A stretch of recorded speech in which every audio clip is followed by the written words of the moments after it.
အားလုံးပဲမင်္ဂလာပါ The Story Voice နဲ့ကြိုဆိုပါရစေဒီနေ့မှာတော့မနေ့ညကြည့်ထားတဲ့မင်းကူငါ့ကိုမြင်ပြီဟောအခုမမြင်တော့ဘူး Now you see me now you don't ကိုနည်းနည်းလေးအားချောင်းနဲ့ review လေးပြပြမယ်ဗျာအဲ့တော့ let's go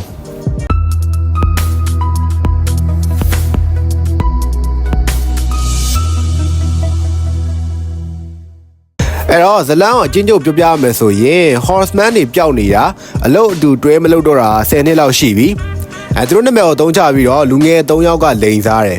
ဒါကို Horseman တွေကသိပေမဲ့ဘာမှမပြောဘူးဒီအားရနေ mission တစ်ခုပေါ်လာတယ် Horseman ရဲ့ member ဟောင်း Alan ကလူလိုက်စုတယ် mission ကဒီ Veronica စီကနေပြီးတော့အသေးပုံပုံစံစိန်ခိုးရမှာ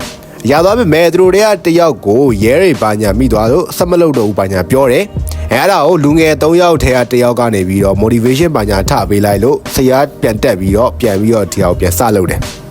အဲ့တော့စင်ုံလဲရတယ်လူတို့လည်း now you see me တူတော့အကွက်နဲ့ဖမ်းတယ်ပြီးတော့မိသားစုပျော်ပပစကားသမီးပြောနေတော့မှပါဆယ်8တစ်ခုရောက်လာတယ်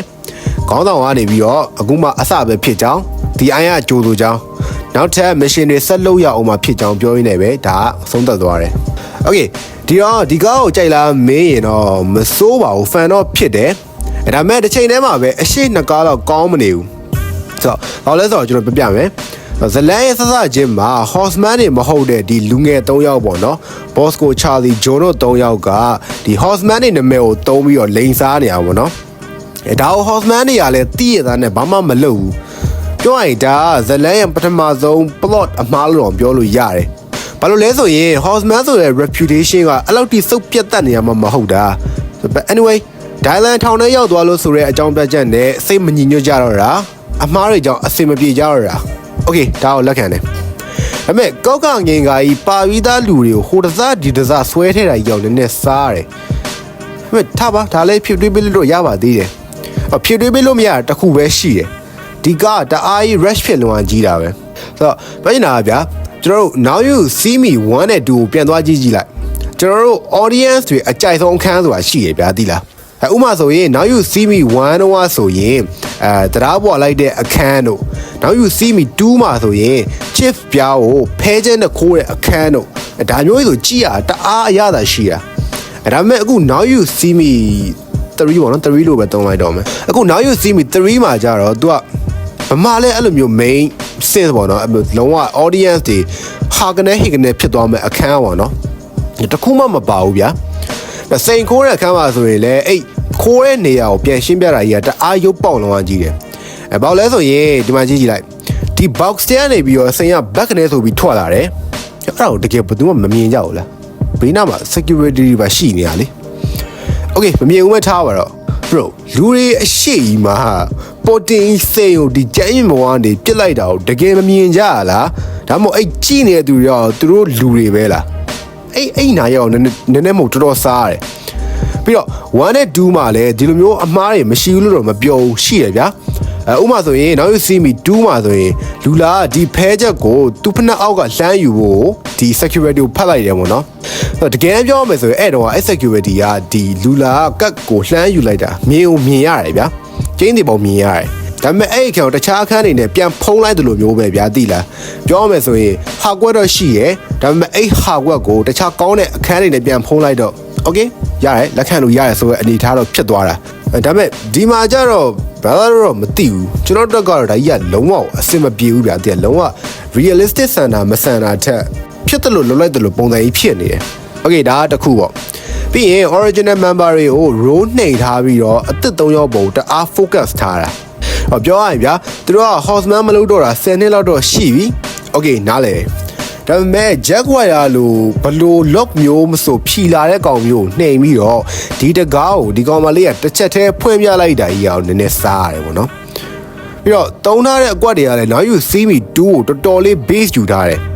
ဟုတ်တယ်နောက်ဆုံး Veronica ကိုဖမ်းတဲ့အခန်းမှာဆိုတိတာတယ်လုံးဝ2တော့အကွက်ကြီးပဲနည်းနည်းလေးတော့မပြောင်း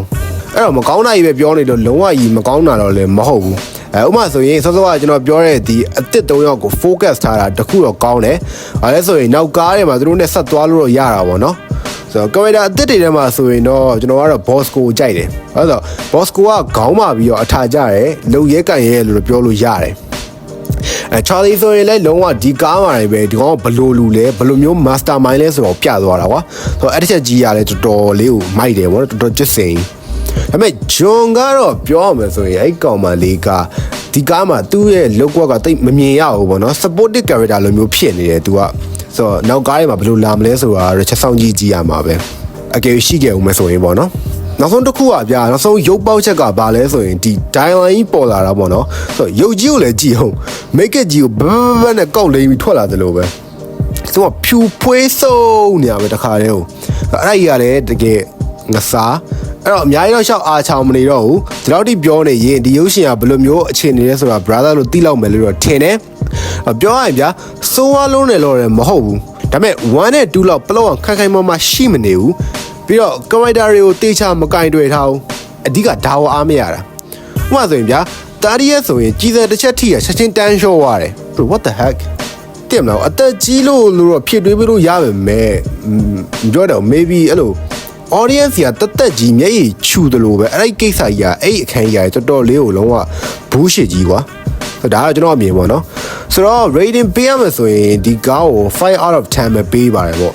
ဆိုတော့5ပေးထားတာတော့ရှင်းတယ် character တချို့နဲ့တခြားတော့တချို့လှက်ကွက်လေးတွေကိုကြိုက်လို့ပေါ့နော်ဆိုတော့ဒီလောက်ပဲအဲ့တော့ကျွန်တော်ဒီ Now You See Me 3ကကြီးတင်လားမင်းเนาะကျွန်တော်ကဖြည့်ရ2မျိုးပဲရှိတယ်ကိုက fan ဖြစ်တာ entertain ဖြစ်တာကိုကြိုက်တယ်ပလော့တွေပါညာအတာထားကြည်ရဖို့အရင်ဆိုရင်တော့ကြည်လိုက်အကျိုးမရုပ်ဘူးအဲ့လိုမှမဟုတ်ဘဲနဲ့ကိုကမအားဘူးမအားရဲ့ဂျားရနေပြီးတော့အလုပ်တစ်ဖက်နဲ့အချိန်ကိုလူပြီးတော့ဒါကိုကြည့်ရမှာဆိုရင်တော့ brother no အဲ့အစား recap ကောင်းလေးတစ်ပုတ်သာရှာကြည့်လိုက်အဲ့ဒါပို့ပြီးတော့အချိန်ကို save ဖြစ်ရကြတယ်ဆိုတော့ခေါက်ရိုးကျိုးနေတဲ့ဇလန်တစ်ပုတ်ကိုအသက်ဆိုတဲ့ခေါင်းစဉ်အောက်မှာပြန်ကြည့်ရမှာတဲ့စာရင်တော့ recap ကမှပိုမြန်ပြီးတော့အချိန်ကိုတက်တာစေလိမ့်မယ်ဗျာသိလားအဲ့တော့နေ့ရောက်လောက်ပါပဲဒါတွေကကျွန်တော်တယောက်တည်းအမြင်တယောက်တည်းအားဆောင်ထားတာပဲဖြစ်ပါတယ်အကယ်ကြည်ပြည့်သူတွေရှိရင်လည်းမိတ်ဆွေတွေရဲ့အမြင်လေးကိုပြောပြပေးကြပါအောင်ဘယ်လိုတွေရှိလဲဆိုတာသိကျင်လို့ပါလို့ဆိုရင်းနဲ့ပဲအားလုံးပဲ goodbye